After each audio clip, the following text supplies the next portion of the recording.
na nga napigil ni Dorothy Facebook page ang pagpapahiwatig ng hindi magandang pagkukumpara sa SB19.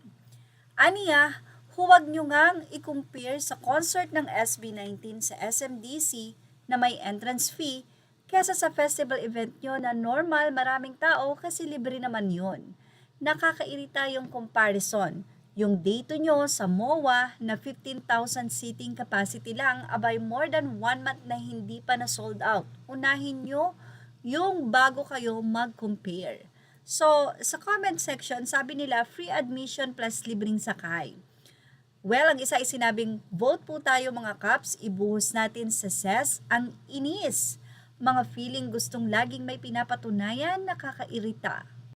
Ang ilan ay sinabing nako, tuwa lang ng 18 pag nag-free ko ng SB19. Baka mga 2 SMDC ang need nila kasi may bayad nga puno di lalo pag nag-free. Sino man ang isa, nagtataka pa kayo. Kaya nga sila ang endorser ng Jollibee kasi dugtungan nyo na lang lahat. Learn the art of deadma para di ma-stress. Don't dignify their comments para walang engagement. Alam natin ang totoo. Say pa ng ilan, ako na ang gusto ko sanang pumatol. Pero kapagod lang. Tatawa na lang ako sa yabang nila, hahays. Na para bang lahat yun?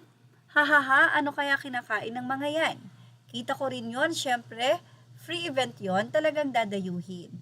So ngayon, festival na free entrance naman ang kategory ng laban. Di iyabang natin yung Kalimudan Festival. Charot, hahaha. Kapag nababash or ikinukumpara ang SB19, iba-iba ang nararamdaman ng kanilang mga fans or ang 18.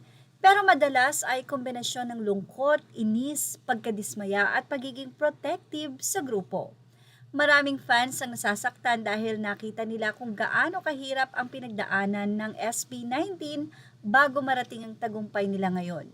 Kaya kapag may pang-iinsulto sa talento, itsura o achievements ng grupo, pakiramdam ng ibang 18 ay parang minamaliit din ang hirap at sakripisyo ng mga miyembro. Sa mga talakayan ng fandom, may mga 18 na nagsasabing dati ay mas madali silang maapektuhan sa bashing. Pero habang tumatagal ay mas natututo silang huwag patulan ang negatibong komento at mas ituon ang pansin sa talento at accomplishments ng SB19.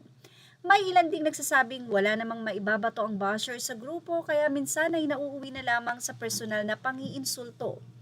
Kasabay nito, kilala rin ang 18 bilang isang organisado at dedikadong fandom.